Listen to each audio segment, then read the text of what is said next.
Guys, good news sih guys, akhirnya keluar juga nih pernyataan bombastis langsung nih dari mantan komisaris utama Pertamina, Basuki Cahayapurnama. Jadi Ahok akhirnya keluar juga nih dari sarangnya dan akhirnya berkoar-koar juga. Jadi kayaknya kepancing nih dengan video yang kita bikin. By the way kan Ahok itu kan masih menjabat tuh waktu kasus korupsi ini terjadi ya. Logikanya seharusnya kan dia tahu ya. Kok dia diem aja ya?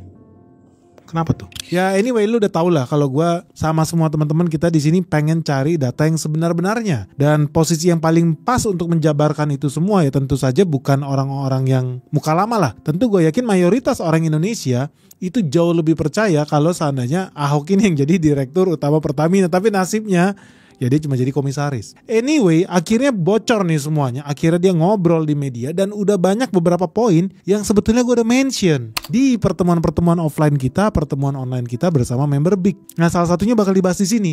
Ternyata dugaan kita benar selama ini. Apalagi kemarin kita habis meeting loh sama salah satu anak perusahaan Pertamina. Well anyway, lu tunggu apa lagi ya? Apa sih ada poin-poin penting nih dari pernyataan Ahok yang mesti kita kupas dan kita simak secara spesifik. So jangan di skip video ini bombastis banget, ini betul-betul luar biasa. Bisa hancur nih semua sistematika metode korupsi yang ada di Indonesia gara-gara omongan Ahok nih. Ini gila banget nih Ahok nih. Hebat, asli hebat. Ini sesuai yang kita udah tunggu-tunggu nih. Ahok akhirnya terprovokasi juga. So jangan di skip videonya, let's check this out. Saya tanya sama direktur-direkturnya, kenapa kita harus impor BBM? Jawabannya sederhana, kilang kita nggak cukup. Benar tidak cukup? Memang nggak cukup loh. Okay. Kenapa kilang kita nggak cukup? Udah lama nggak bangun kilang. Kenapa impor minyak mentah juga?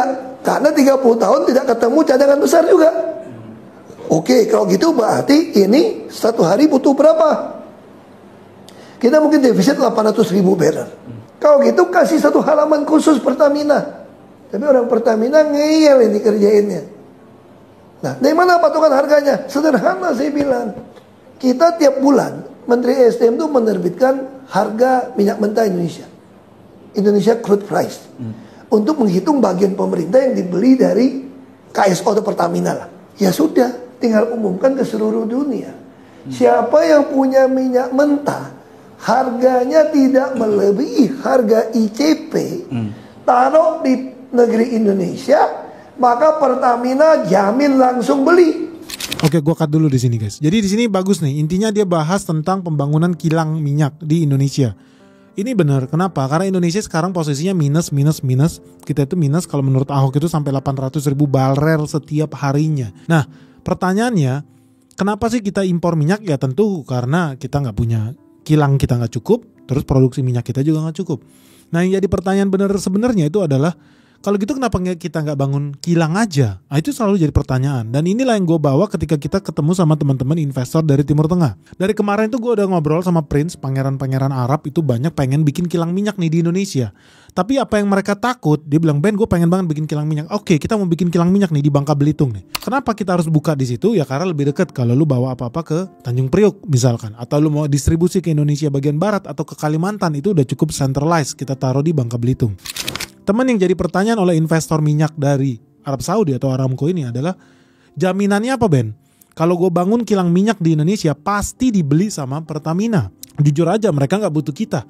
Penjualan minyak Aramco paling besar di dunia ada gak ada Indonesia. Mereka gak terlalu butuh sama kita. Tapi kalau lu mau bangun Ben, gue support. Lu mau bikin di mana, gue support. Sampai teknologinya, sampai mereka bisa chip in money, joint venture untuk bangun kilang minyak di Indonesia. Tapi yang gak bisa dijamin adalah pembelinya. Kenapa? Karena Indonesia itu hobi banget beli minyak dari Singapura. Ya zaman dulu ada namanya Petral yang kemudian katanya dibubarin, padahal sebetulnya gue yakin itu cuma acting. Menurut gue pribadi, dan ini gue udah ngomong dari bertahun-tahun lalu, itu cuma ganti pemain lah. Nanti dibikin huru-hara, bongkar kasus korupsi, apa segala macam. Sebenarnya cuma ganti pemain. Ganti setoran aja, siapa yang bisa nyetor lebih banyak ke Mr. X. Itu doang. Nah mungkin harapan gue nanti dibahas ya di video ini, mungkin nanti ada kita lihat sama-sama. Tapi satu yang pasti, udah begitu banyak investor yang pengen banget bangun kilang minyak di Indonesia. Indonesia gak perlu keluar duit. Yang mereka butuhkan apa? Pasti gak dibeli sama Pertamina. Nah kalau lihat dari omongannya si Ahok ini, ada beberapa hal yang benar, ada beberapa hal yang menurut gue kurang pas lah. Yang benar di sini, ya memang kita butuh kilang minyak. Kenapa kita gak bangun-bangun itu aneh, akibatnya kita terdesak untuk wajib beli terus itu dari Singapura? Kalau gue sih jawabannya gampang. Nggak ada political will buat kesana karena pejabat-pejabat di negara ini itu menikmati komisi kalau barangnya impor dibanding kalau barangnya kita bisa produksi di kilang minyak kita sendiri. Itu aja simple. Nah yang kedua, tadi sempat dibahas soal LKPP segala macam soal harga. Ya betul, Indonesia punya Indonesian Coal Price, ini sama kayak ICI kalau batu bara itu ada Indonesia Coal Index juga. Nah kalau dibikin kontrak dalam 1 tahun bagus nggak? Ya ada bagus dan enggaknya juga karena orang juga butuh kepastian harga. Nah harganya gimana? Tadi kan Ahok bilang siapapun yang bisa taruh harganya di bawah ICP, Indonesian Coal Price, harga minyak Indonesia versi ESDM itu, kita beli. Gini loh, di Indonesia itu ada sistem tender. Kalau lu nggak ikut tender, berarti lu penunjukan langsung. Berarti lu bisa kena korupsi nih. Kita ngomong bisnis minyak. Dan harga minyak itu jauh lebih volatil dibandingkan harga batu bara. Jadi volatilnya minyak ini bisa naik turun $50, $100, $120, 80, volatil banget lah. Nah dengan volatilitas itu lu bayangin, kalau seandainya harga ICP sekarang $80, kunci ya $80 1 tahun. Terus tiba-tiba di tengah jalan nih, belum jalan 1 tahun nih, baru jalan 3 bulan, ternyata harga minyak dunia turun ke 30. Tadi udah deal beli di harga 80. Kontraknya 1 tahun, apa yang terjadi? Ya lu masuk ditangkap sama KPK. Lah, harganya sekarang udah 30, kenapa lu belanja di 80? Jadi gak masuk akal juga bikin kontrak yang terlalu panjang. Itu betul. Karena orang juga butuh kepastian harga. Tapi Indonesia juga bisa untung dong, bisa. Kalau seandainya kita deal di harga 80, ternyata dalam perjalanan 3 bulan, kontraknya 1 tahun, baru 3 bulan harga minyak dunia udah naik jadi 200. Indonesia untung. Iya, Indonesia juga untung. Jadi di sini ada perlu ilmu hedging sebenarnya. Hedging dengan harga yang pas. Tapi kalau dibikin dengan sistem belanja ya $1 atau $2 di bawah harga ICP, ya terus terang gua rasa sih realitanya nggak bakal ada yang mau. Kenapa? Karena contohnya tadi gue kasih contoh Arab ya. Arab itu bisa jual dengan mudahnya dengan harga yang jauh lebih bagus, jauh lebih transparan ke begitu banyak negara-negara yang ada di dunia ini, ada nggak ada Indonesia. Jadi jauh lebih menguntungkan kalau mereka bisa ikat kontrak. Oke, kalau gitu ikat kontrak harga di harga berapa, kepastian pembelian. Ya menurut gue karena kita belanja setiap hari, lu bayangin ya, kita itu belanja setiap hari minyak, itu kita impor. Ya cukup aja lu hedging ya 1-3 bulan, dibikin aja perhitungan harga dalam US dollar, kita akan impor berapa dengan range. Kalau seandainya harganya naik di atas 10%, kita bisa renegosiasi ya. Atau kalau harganya nanti turun di bawah 10%, kita bisa renegosiasi ya. Tapi sepanjang rate-nya masih antara 5-10%, kita udah fix nih, harganya katakan $62 per barel. That's it. Oke. Begitu harga tembus ke sana, ke atas atau ke bawah lebih dari 10% atau 5%, baru kita reneg lagi dengan harga yang lebih baru. Dan kalau seandainya dengan sistem LKPP, seharusnya nih dengan digitalisasi, harga kita jadi bisa ngikut harga perkembangan dunia. Jadi jauh lebih aman, buat supplier lebih aman, buat Pertamina sebagai pembeli juga lebih aman. Kenapa? Karena betul-betul karena dengan digitalisasi ya, mereka betul-betul bisa lakukan transaksi kontrak dengan mengikuti harga acuan dunia tanpa perlu nunggu harga mingguan, bulanan, apalagi tahunan. Menurut gue itu terlalu beresiko. Buat Indonesia sendiri itu terlalu beresiko. Nggak ada jaminannya harga minyak bumi ke depannya nggak bisa tambah turun. Menurut gue bahkan tambah turun nih harga minyak bumi. Jadi di situ gue mau sedikit kasih masukan lah. Bagaimana sebaiknya kita hedging juga diri kita sendiri dengan melakukan kontrak jangka panjang pun nggak ada masalah sebetulnya kalau seandainya kita bisa hedging itu di depan. Ya dengan mengkalkulasikan ya makroekonomi ke depan. Cuman ada jaminan nggak? Kalau seandainya harganya makin turun, ya nggak bakal masuk korupsi atau nggak bakal masuk kejaksaan. Kenapa lu beli harga mahal kemarin? Ya 1 tahun lalu siapa yang tahu? So ada begitu banyak yang harus diperbaiki. Tapi kalau dengan metode digitalisasi, menurut gua hitungan harian, mingguan, atau bahkan bulanan, nggak perlu nunggu 3 bulan atau 1 tahun. Asal kita mau tuh masuk ke digitalisasi, semua bikin transparan, akuntabel. Bisa nggak ini bilang Ahok? Menurut gue bisa. Itu gue setuju. Pakai LKPP, bikin itu terbuka, mau tendernya pengadaannya bulanan pun, mingguan pun seharusnya bisa. Jauh lebih mudah. Jadi betul-betul transaksinya itu cepat dan bisa jadi multi supplier. Kalau kontrak 1 tahun memang betul jadi menguntungkan satu pihak doang. Tapi lu bayangin kayak Singapura ya, impor minyak yang masuk ke Singapura karena kilangnya jauh lebih banyak dibanding Indonesia, itu supplier mereka bisa lebih dari 50 negara. Lu bayangin kalau satu negara ada 2 atau 3 perusahaan, berarti kapal yang masuk itu bisa jadi 150 perusahaan yang berbeda. Mereka aja bisa kelola itu up to date dan cuan buat Singapura. Kenapa Indonesia nggak bisa? Menurut gua sangat bisa. Jadi sampai detik ini kita ini menunggu nih. Ini buat teman-teman di pemerintah nih, gue udah punya investor dari Timur Tengah, Pangeran Arab siap buka kilang di Bangka Belitung. Masalahnya, ada nggak keterjaminan tender pemerintah yang menjamin mereka akan beli kilang minyak dari punya kita yang di Bangka Belitung? Itu yang nggak ada. Next. Bentar guys. Sebelum kita lanjut videonya, portofolio kamu lagi kebakaran, merah merona, semuanya turun anjlok, bahkan saham-saham perbankan besar di Indonesia semuanya masuk ke jurang. Lo kok bisa ya? Nah ini semua udah pernah kita bahas di Benix Investor Group, komunitas saham terbesar yang ada di Indonesia. So tunggu apa lagi guys? Segera bergabung di Benix Investor Group karena cuma di sini ya kita bisa berdiskusi langsung secara live, baik online maupun offline, termasuk kita sering melakukan kunjungan site visit loh ke perusahaan-perusahaan, ke pabrik-pabrik, emiten-emiten yang ada di Indonesia. Dan kamu di sini juga bisa langsung tanya jawab secara langsung live sama direktur perusahaannya. Kapan lagi ada peluang kayak begini? Nah kemarin kita juga baru habis datang nih ke sebuah perusahaan yang menurut gue sangat prospek di tahun 2025. Nama perusahaannya apa ya? Yuk langsung aja daftar di Benix Investor Group melalui website yang ada di bawah ini, www.benix.id, atau segera kontak WhatsApp kita yang ada di bawah ini. Oke guys, kita tunggu ya di Benix Investor Group karena makin seru nih dunia investasi yang ada di dalam negeri maupun luar negeri. Apa sih saham yang menarik selanjutnya buat kita bahas? Sampai ketemu di Benix Investor Group. Bisa diurusin. Saya paksa-paksa si Riva cuma taruh di mana? Pulau Nipa. Makanya gue marah-marahin. Kalau gue di Rut Pertamina gue pecat tuh hari ini juga gue bilang. Kenapa mereka nggak takut? Karena berhak mecat kan di Rut, bukan Komod dan Menteri BUMN. Ah ini bener. Jadi banyak orang kemarin nyala-nyalain si Ahok, komisaris utama. Mereka seneng banget tuh pas gue bikin video itu, padahal cuma buat mancing Ahok ya. Bahwa realitanya yang namanya komisaris ya dia cuma pengawasan, mengawasi, dia nggak turun ke operasional. Kalau lu pikirin lagi, let's say dia impor RON 90, nanti di sini dijual RON 92. Ya nggak mungkin juga sih Ahok pergi ke pelabuhan kan, tiap kali masuk kapal dia bawa meteran buat ngukur ini bener nggak liternya RON-nya, ini logikanya sih nggak begitu. So operasional ada di mana? Ya di direksi. Jadi ini makin transparan dan makin kebuka bahwa ya anak perusahaan Pertamina itu banyak direkturnya yang ngeyel. Tetapi kenapa mereka ngeyel? Karena mereka tahu mereka tidak bisa dipecat sama Ahok. Mereka cuma bisa dipecat oleh direksi Pertamina Holding, atau karena kan mereka pemegang saham ya holding ini, atau Kementerian BUMN. That's it. Jadi sebetulnya yang kita tunggu-tunggu nih sampai detik ini nih, mana nih pertanggungjawabannya, mana nih komentarnya Direktur Utama Pertamina yang namanya Nike Widiawati itu menghilang nih. Ahok udah ngobrol nih, udah bicara nih. Mana Direktur Utama Pertamina? Dan yang kedua, Erick Thohir nih, Menteri BUMN, lu di mana? Karena menteri-menteri ini yang nunjuk tadi ya udah jelas pemegang saham siapa? Holding company, direksi Pertamina itu, dan Kementerian BUMN yang bisa cabut, colok, pasang posisi direksi di BUMN. Ditunggu nih, nggak ada komentarnya nih sampai detik ini nih. Nah ini masalah kan. Kalau Komod hanya bisa menyatakan keberatan. Oh ya, ini benar. Saya tulis surat temuan semua pada Menteri BUMN kok. Saya masih simpan itu suratnya, bisa diperiksa. Makanya saya senang kalau aparat mau turun. Saya kasih satu dis saja, aparat kalau betul-betul mau bersihkan Pertamina. Tanya bisa bersihkan, bisa tahu uangnya kemana. Lalu apalagi BBM. Kilang kita kan kita subholding.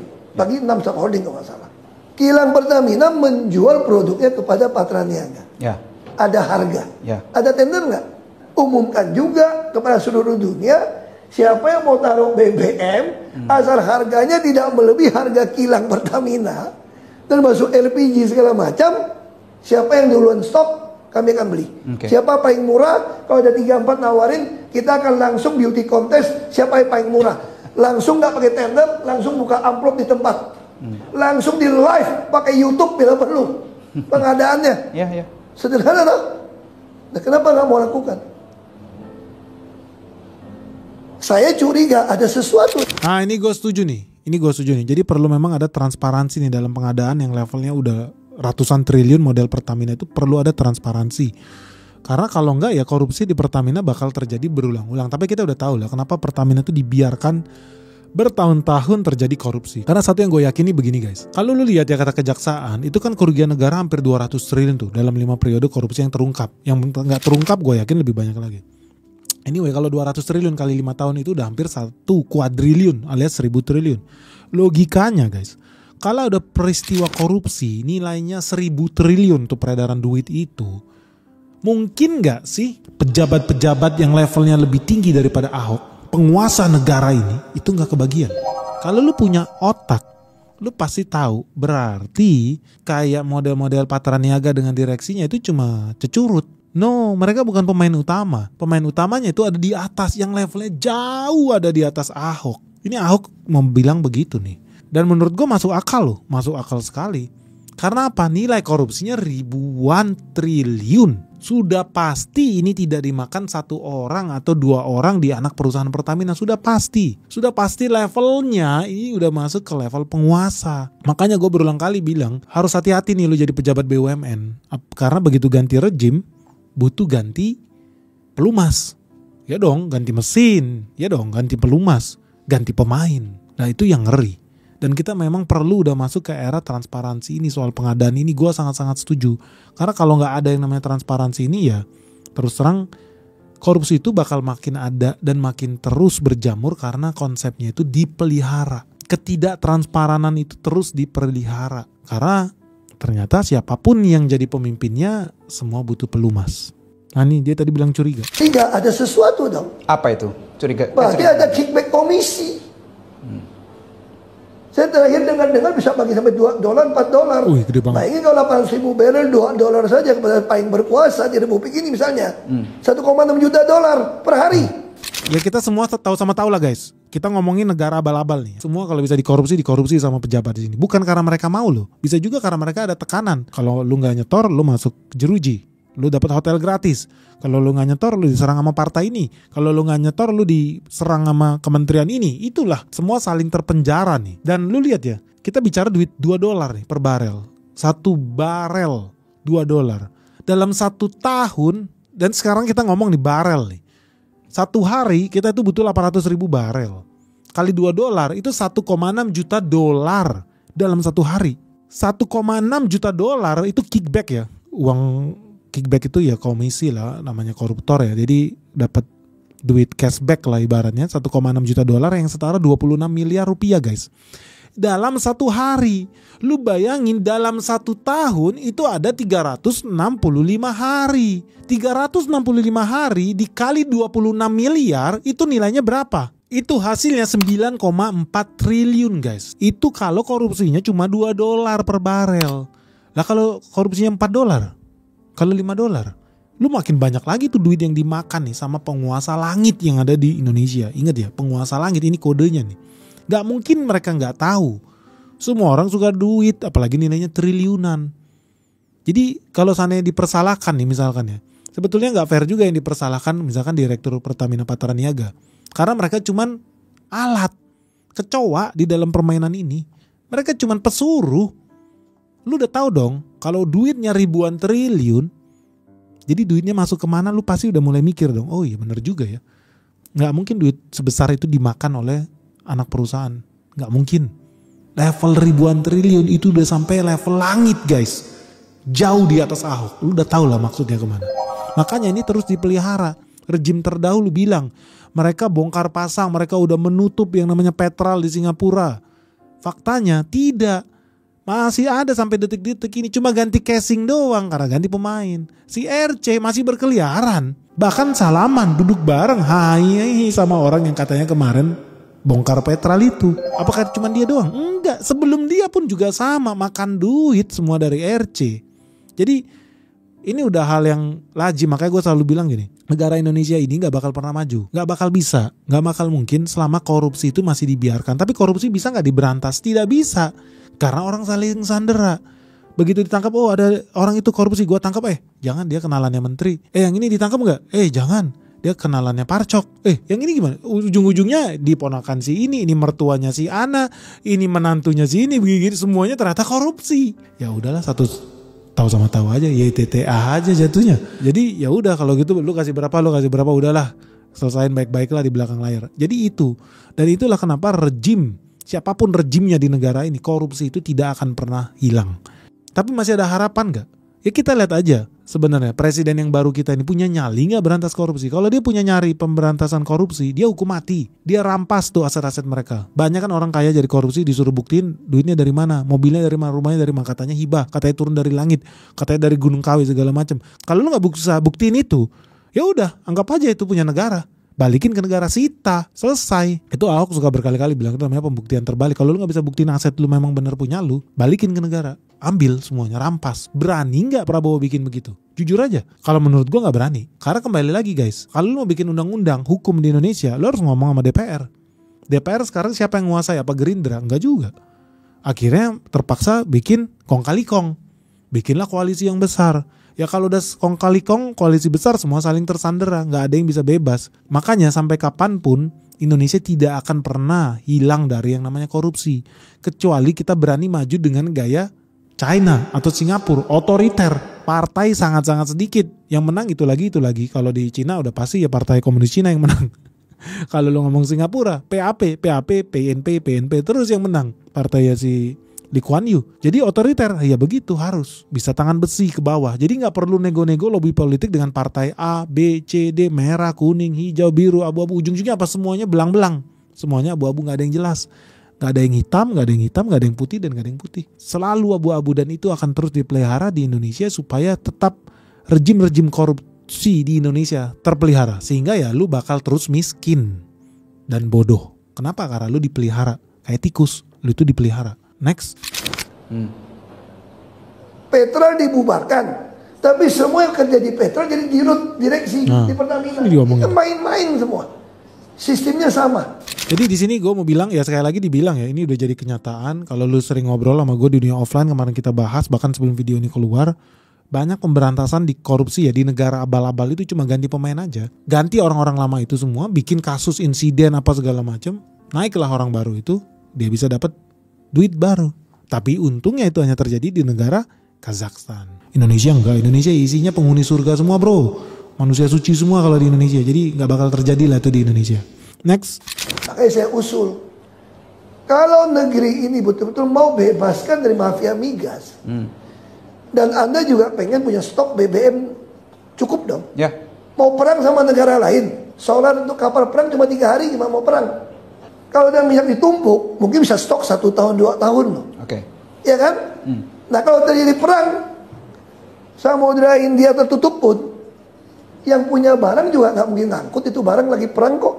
Sempat dulu waktu zaman saya itu sampai dianggarkan APBN 110 triliun, LPG 3 kilo. Saya temukan 97% pemakaian LPG di Indonesia adalah 3 kilo. Artinya ada yang oplos. Tapi nggak tahu siapa yang tanggung jawab. Semua orang bebas jual. Sampai langka, rakyat beli yang mahal. Zaman saya kecil udah begitu kok, PT Timah kok. Zaman Belanda tak? Nah kenapa nggak mau lakukan? Karena banyak pemain LPG.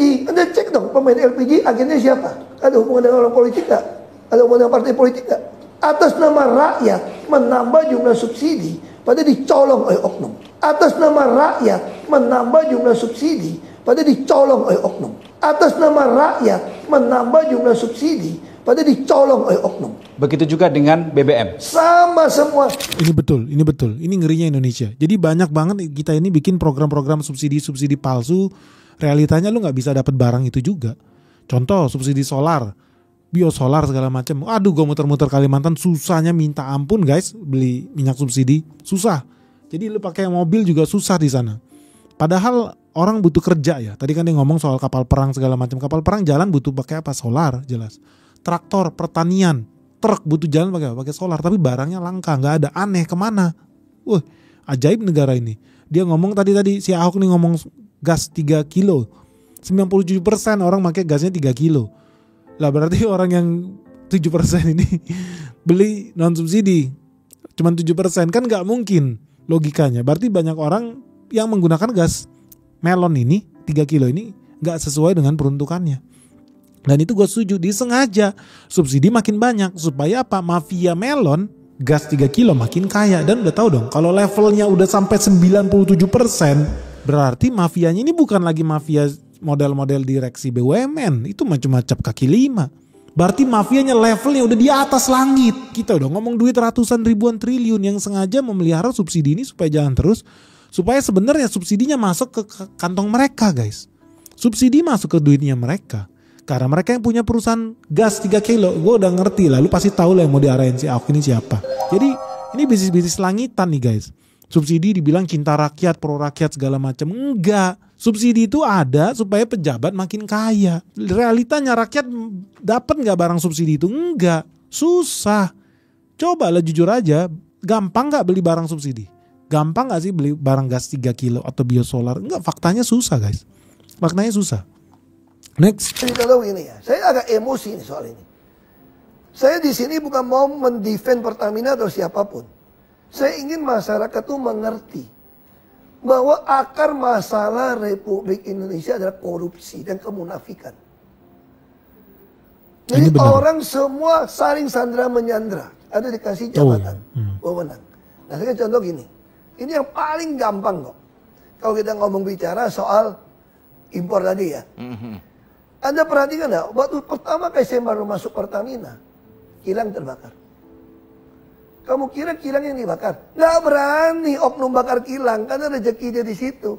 Tahu yang dibakar apa? Tangki paling luar. Kemana beritanya? Ada oknum politisi yang nyolong minyak kapal terlibat di Tuban. Masih ingat nggak itu? Kenapa ada mau diam hari ini? Saya mau tanya. Mana aparat pekerjanya? Yang dibakar apa? Tangki paling luar.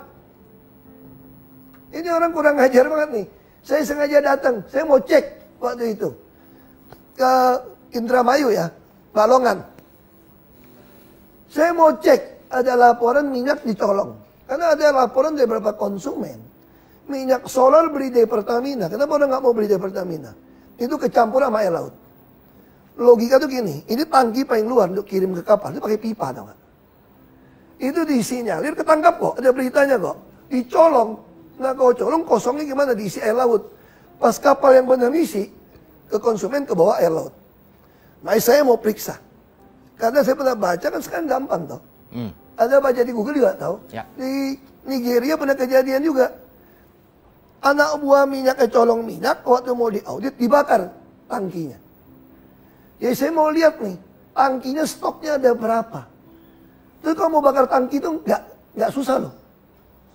Kalau mau bakar sesuatu tuh nggak butuh apa? Butuh api, butuh oksigen, butuh uap minyak loh.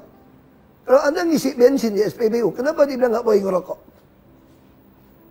Karena ada uap, oksigen sudah ada. Kalau Anda pakai HP saja, ada penyebar listrik, meledak. Nah sekarang apa yang terjadi? Waktu saya sampai malam pagi, kebakaran tangki. Minta saya nggak boleh datang. Tangki terluar ini. Ya. Ini gue pernah mention nih guys. Jadi gue pernah komplain nih sama salah satu direksi anak usahanya Pertamina. Gue tanya, pertanyaan gue simpel. Kenapa kok banyak banget sih kilang-kilang minyak kita ini meledak, dikit-dikit meledak. Ya dia gak mau jawab. Tapi ketawa doang. Kita udah tahu lah jawabannya apa. Ya itu bisnis. Ya mungkin ada orang yang mau datang, kilangnya sebenarnya udah kosong guys. Dirampok sama politisi, lu udah tahu lah. Orang parpol lah, atau penguasa negara ini, penguasa langit lah. Begitu mau diaudit, apa yang dia lakukan? Dibakar. Terus ditanya, mana kilang kita? Di dalamnya ada duit nih 200 miliar nih. Kan minyak itu, ada nilainya dong. Nggak, udah kebakar pak? Gimana mau diperiksa? Ternyata betul. Ini yang selama ini jadi obrolan kita di Big. Member begitu kita selalu ngobrolin ini. Ternyata jadi kenyataan, dibuka seterang-terangnya sama Ahok. Ini untungnya ada Ahok nih. Bahwa apa yang kita curigai selama ini, kok bisa ya unta aja ya kalau jatuh ke lubang yang sama paling cuma sekali. Kalau 2 kali bego dong. Pertamina kilangnya meledak itu bukan sekali 2 kali, itu udah kayak hobi guys. Bisa berkali-kali, mungkin sekarang udah puluhan kali, ratusan kali meledak. Kok tolol banget. Ibaratnya gini, lu punya kontraktor. Lu mau bangun jembatan. Dia bikin jembatan pertama roboh, kedua roboh, ketiga. Kok masih dapat lagi sih bangun jembatan sampai 10-20 kali? Itulah realitanya. Kan goblok banget negara kita ini. Mengelolanya kayak mana sih? Bisnis lu sebenarnya bisnis bikin. Jadi hobinya meledak-meledak. Atau bisnis lu sebenarnya jualan minyak sih. Tapi kalau lu gak tahu gimana cara nyimpennya. Ini konyol banget. Tapi satu yang paling sadis tuh gue rekam. Itu ya. Ternyata Pertamina itu saking banyak maling di dalamnya. Isinya banyak pejabat-pejabat dan orang-orang politik. Itu betul. Bisa-bisanya solar itu berubah jadi air laut loh. Jadi gue memang salut ya dengan kemajuan dunia magic di Indonesia ya. Bukan cuma bikin magic paku keluar dari tangan orang atau dari kepala yang bodoh-bodoh begitulah. Tapi orang Indonesia ternyata punya kemampuan merubah minyak bumi menjadi air laut. Ini memang levelnya cuma ada di Indonesia nih. Negara yang paling mulia, paling malaikat, paling benar Indonesia nih. Betul-betul magic. Emang ilmu magic itu cuma ada di Indonesia, dibuktikan sama si Ahok ini. Ternyata memang itu disengaja. Makanya gak diperiksa. Karena apa? Kalau diperiksa nanti ngamuk pejabat penguasa langit. Kalau penguasa langit ngamuk, semua yang dibawa bisa diganti. Iya dong, karena ujung-ujungnya penguasa langit juga yang dapat. Lu udah tahu lah maksudnya siapa di sini. Next. Saya datang. Buat saya itu disinyalir, buat saya itu mau menghilangkan Bukti ini. Jejak. Lalu apa terjadi? Sampai ke polisian, kita lihat itu disambar petir katanya. Nah, kenapa bisa? Kita cek. Menurut saya dia sengaja bikin overflow uapnya. Ya, jadi udah hal yang umum lah ya, bahwa praktik korupsi di Indonesia ini another level, bisa S3 bahkan S4 gitu ya. Siapa tahu ternyata untuk menjadi koruptor terhebat di Indonesia harus mempunyai ilmu membakar tangki gitu ya. Itu basic banget dah. Jadi semua orang bisa jadi koruptor level triliunan asal lu tahu gimana caranya nyalain korek api, guys. Hebat. Atau asal lu mempunyai jurus petir. Itu hebat lah. Gampang lah, itu bisa dicari-cari lah. Itulah indahnya menjadi korupsi di Indonesia. Ngeri ya guys ya. Negara kita ini siapapun yang jadi pejabatnya pasti terlibat korupsi. Karena tangannya terbelenggu. Either sama pejabat yang lebih tinggi atau dengan partai politik. Ngeri nggak? Ngeri banget. Next. Makanya saya kenapa begitu ngotot ke LKPP. Saya dengar isunya, kita butuh 800.000 lah. Kira-kira BBM dan minyak mentah impor. Isunya itu bisa bagi-bagi sampai $2-4 per barrel. Per barrel. Nah kalau yang paling berkuasa dapat $2 per barrel, itu 1,6 juta. Makanya saya bilang, pemerintah saat ini, kalau tidak mau memperlakukan e-katalog di LKPP pengadaan bahan migas, saya berani jamin cuma mau ganti pemain. Saya berani jamin cuma mau ganti pemain. Ini yang jadi kenyataan yang kita ngomong dari tahun lalu. Udah gue ngomong, lu harus hati-hati, lu harus siap-siap. Kalau seandainya yang rejim baru ini ternyata cuma pengulangan rejim yang ada dan rejim yang ada dan rejim sebelumnya yang sebetulnya nggak ada yang mau melakukan perubahan, nggak ada. Siapapun yang lu pilih itu ngeri. Kenapa? Akhirnya bikin prahara kayak kemarin si RJ, Petra, Bubar, itu cuma ganti casing. Tetap ada nggak mafianya? Tetap dipelihara. 50M dapat lu satu hari. Gimana nggak mau? Nah ini yang mau dibilang sama Ahok. Kita bisa lihat nih sama-sama. Kalau tidak diberlakukan tadi yang dia bilangnya tender yang terbuka itu, e-katalog LKPP itu, artinya ini cuma bercandaan pemberantasan korupsi itu. Lelucon.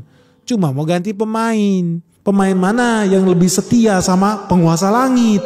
Pemain mana yang bisa store lebih banyak sama penguasa langit? Lu udah tahu lah. So ini Ahok udah thank you banget udah mengkonfirmasi yang selama ini kita diskusikan dari tahun lalu mengenai kehancuran ISG. Udah kita bahas dari tahun lalu. Menjadi kenyataan. Kenapa? Karena ternyata itulah yang terjadi di langit-langit yang ada di Indonesia. Makanya lu diajarin kan buat berdoa dari TK, SD, SMP, SMA. Berdoa lu apa? Termasuk gua juga diajarin doa yang sama. Ampunilah dosa-dosa para pemimpin kami, setan. Goblok. Harusnya penggalah kepala para pemimpin kami, sambar petirlah para pemimpin kami. Harusnya begitu nggak? Ini disuruh ampunin dosa, gila. Udah lu dikibulin, lu disuruh bayar pajak, mereka seenak-enak kawin lagi, ganti mobil, ganti rumah, ganti istri, pakai duit lu, bikin dosa sana sini. Terus apa? Lu disuruh, lu dicuci otak ya, buat berdoa mengampuni dosa-dosa para pemimpin korup itu. Gila memang negara ini. Dan lu lakukan itu kan. Ngaku aja lu lakukan itu kan. Karena lu udah jadi korban cuci otak tapi lu gak berasa. Makanya lu tiap tahun milih koruptor. Udah sah itu. Dari ujung ke ujung lu bener-bener jadi ternak nih. Hewan ternak nih. Bener-bener lu. Mulai dari level psikologis, fisik sampai rohani. Lu cuma hewan peliharaan guys. Next. Maka itu saya bilang. Ini saya senang banget Kejaksaan Agung menangkap ini gitu loh. Sehingga semua jaringan bisa kebuka. Ini kalau nggak kerja sama nutupin nggak bisa. Oh jadi, ini gue mau bilang, ini bener. Ribuan triliun, nggak mungkin nggak ada koordinasi guys. Antara penguasa bintang, antara penguasa langit, dan planet-planet yang ada di atas kita. Dan lu udah tahu dong maksudnya gimana. Next. Kira-kira termasuk oknum BPK. Ya. Kalau nggak mana bisa, ini diaudit, diperiksa kok. Jadi klaim-klaim ini kalau diperiksanya dengan benar, itu bakal dengan mudah dibantah gitu kira-kira Pak Ahok? Bukan dibantah, bisa masuk penjara lebih banyak. Oke. Kalau saya jadi Jaksa Agung, sorry Pak Jaksa Agung ya, mohon maaf ini, saya akan telusuri uang dari si pengada supplier itu kemana. Bisa. Duitnya kemana? Bisa. Kalau Anda tarik cash saja saya tangkap. Dulu di Jakarta, saya kerjasama dengan PPATK. PPATK. Ya? Nah, Aliran transaksi keuangan. Kenapa saya bisa tahu ada permainan? Saya cek duit orang yang supply ke kita, dia tarik cash. Kalau kamu jadi pengusaha, ngapain lu tarik cash sampai ratusan puluhan miliar? Ya, itu betul. Tidak ada ceritanya bagi-bagi duit korupsi itu transfer bank ya. Pasti lu kelihatan dong, keplotot tuh, udah pasti ketahuan. Makanya orang kalau bagi duit korupsi selalu cash, hand carry. Makanya istilahnya operasi tangkap tangan. Bukan bawa cendol dia ya, tapi dia bawa duit cash ditangkap sama orang, KPK atau sebagainya. Nah ini benar yang dibilang sama si Ahok nih, PPATK, karena dulu guru gua itu ya Yunus Hussein. Gue suka meeting di PPATK. Dan memang betul PPATK itu bisa nge-track duit lu itu kepecah ke rekening mana. Itu bisa dilihat sampai lu narik di ATM mana, di bank mana, itu bisa dilihat sama PPATK. Sangat bisa kalau seandainya memang pengen di-track duit-duit ini masuk ke kantong mana. Tapi kan lu udah tahu kantongnya siapa yang keterima kan. Apa punya nyali PPATK? Jujur aja lah. Tahu sama tahu lah jawabannya gimana. Ya nggak mungkin. Kalau enggak udah dari dulu ini ketangkep, itu kan dibilang sama Ahok. Ini kan peristiwa udah bertahun-tahun lalu. Gak mungkin gak tahu. Sama sekali gak mungkin gak. Sama sekali gak mungkin gak tahu. Tapi sekarang pertanyaan ada willingness gak nih buat manajer baru dari negara Republik Indonesia untuk memperbaiki ini semua? Ada willingness gak? Karena kalau enggak, orang makin tidak percaya sama kepemimpinan negara ini. Kalau ini gak diberantas, orang makin percaya dengan Indonesia gelap. Programnya George Soros. Next. Masih buat bagi-bagi dong. Ya. Kenapa nggak transfer uang itu banyak? Lalu saya cek rekening lurah, camat yang urusan sama itu. Masa tiba-tiba punya puluhan miliar? Saya bisa periksa. Nah sekarang saya bukan jaksa agung. Periksa dong semua dana yang keluar dari bank, kan semua bank kan jelas. Ya itu betul guys. Jadi gua cut di sini aja karena udah kepanjangan nih ya. Nanti kita bikin lanjutannya kalau lu setuju. But anyway, ini ilmu yang namanya follow the money. Dalam ilmu transaksi keuangan, tindak pidana pencucian uang alias money laundering, itu namanya follow the money. Tinggal kita tracing aja aliran dananya kemana, bisa kita tangkap, lihat itu semua. Gitu. Jadi ini hal yang sangat-sangat simple yang bisa saja dilakukan oleh aparat penegak hukum kita asal ada willingness di situ. Masalahnya ada nggak willingness di situ? Karena mereka juga manusia biasa yang takut mati, takut diserang, takut karirnya hancur. Kalau mereka membongkar kasus ini, mereka mah nggak takut sama rakyat lah. Lu kan cuma hewan peliharaan ya buat bayar pajak kan, bayar gaji mereka. Mereka itu takutnya ya kalau mereka mati dibunuh, keluarganya diserang, mereka kehilangan jabatannya. Manusia biasa juga. Kenapa mereka takut? Ya karena jangan-jangan yang lebih berkuasa, lu tadi kan penguasa langit itu, yang selama ini ternyata menerima aliran dana $2-4 per barel itu. Ngeri nggak sih? Menurut gue ini sangat mengerikan. So guys, tadi gue udah mention soal George Soros nih. Dia udah berpengalaman menghancurkan negara Indonesia dari tahun 97 sampai 98. Dan dia akan mengulangi lagi.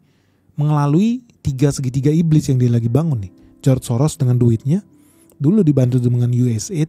Dan media lokal di Indonesia yang dari kemarin tuh wah berkor-kor banget buat nyerang pemerintah. Di belakang layar kita tahu duitnya George Soros. Berkombinasi dengan partai iblis nih. Yang sekarang lagi mencari celah untuk menyiapkan demonstrasi massal. Wah ini bener-bener kejepit nih posisi pemerintah nih.